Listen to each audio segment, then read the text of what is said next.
La disparition de Joseph Mengele est la suite d'un travail commencé il y a une dizaine d'années avec un premier livre qui s'appelait L'impossible retour, une histoire des Juifs en Allemagne depuis 1945 à nos jours, qui était sorti chez Flammarion. Je racontais pourquoi, comment des Juifs avaient décidé de retourner ou de s'installer ou de rester au pays des meurtriers.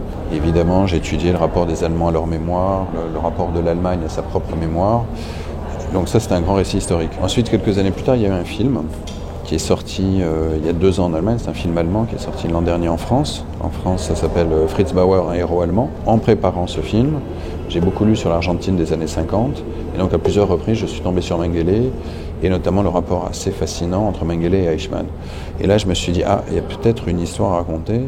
J'avais envie d'écrire quelque chose sur les nazis en Amérique du Sud, parce qu'on sait tous qu'il y a eu des nazis en Amérique du Sud ou au Moyen-Orient, mais finalement, on sait peu de choses, vraiment, en tout cas dans les détails, qu'est-ce qu'ils ont fait, qui les a aidés, pourquoi on les a pas trouvés, qui les a protégés. Il n'y a aucun livre en français sur Mengele.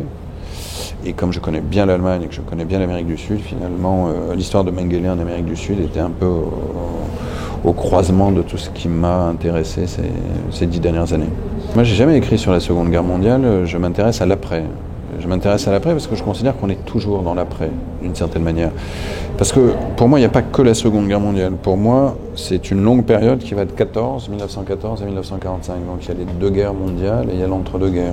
Et ça, c'est 85 millions de morts en Europe. C'est gigantesque. C'est une véritable césure historique. C'est une folie suicidaire des Européens. Déjà, avec le Goncourt des lycéens, il y a un rapport direct au lecteur. Et puis c'est un lecteur particulier qu'on ne connaît pas particulièrement, en tout cas moi que je ne connais pas particulièrement, parce qu'autour de moi, soit il y a des petits-enfants, et évidemment des adultes. Mais l'adolescent, moi personnellement, du haut de ma quarantaine d'années, je les connais très mal. Donc je n'ai aucune idée comment ils réagissent. Je ne sais pas ce qu'ils savent. Parler de la Seconde Guerre mondiale, l'après-Seconde Guerre mondiale, on ne sait pas grand-chose en règle générale. Je ne sais pas comment ils peuvent réagir par rapport à l'histoire quand même d'un tel criminel de guerre. C'est assez excitant, quelquefois un peu intimidant quand on entre comme ça, il y a 300, 400 adolescents, vous ne savez pas à quelle sauce ils vont vous croquer. Puis en général, ça se passe bien, ils sont intéressés, c'est une belle expérience. Les 2 portent le titre de Goncourt, évidemment pas du tout les mêmes expériences. Alors moi, je me suis beaucoup ennuyé adolescent au lycée, déjà parce que j'ai fait un lycée scientifique, beaucoup trop de biologie, beaucoup trop de chimie, beaucoup trop de physique, beaucoup trop de mathématiques. J'étais pas trop mauvais, mais enfin j'étais pas très bon. Et surtout, ça m'ennuyait au possible. Alors heureusement, j'avais des jardins secrets, notamment la lecture.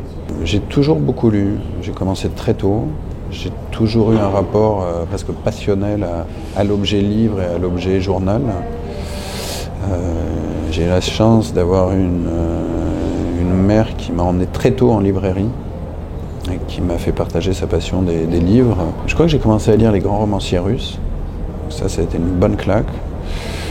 Albert Cohen aussi, j'avais adoré.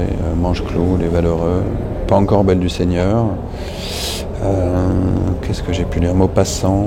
J'avais bien aimé Madame Bovary, mais mes petits amis n'avaient pas du tout aimé Madame Bovary, mais j'avais trouvé ça assez génial. Si j'avais 17 ans aujourd'hui, peut-être On the Road de Kerouac, Sur la route. C'est pas mal, ça donne envie de vivre. Et à 17 ans, on peut encore tout se permettre, donc c'est sympathique. Là, je lis parce que j'ai un autre livre en préparation, et donc je ne lis que sur la Russie, des romanciers russes, vieux romanciers russes. Ce sera un petit livre, une petite fantaisie footballistique, puisque j'adore ça, mélanger le foot et la culture. Une petite histoire de l'URSS par le football, ce qui n'a jamais été fait.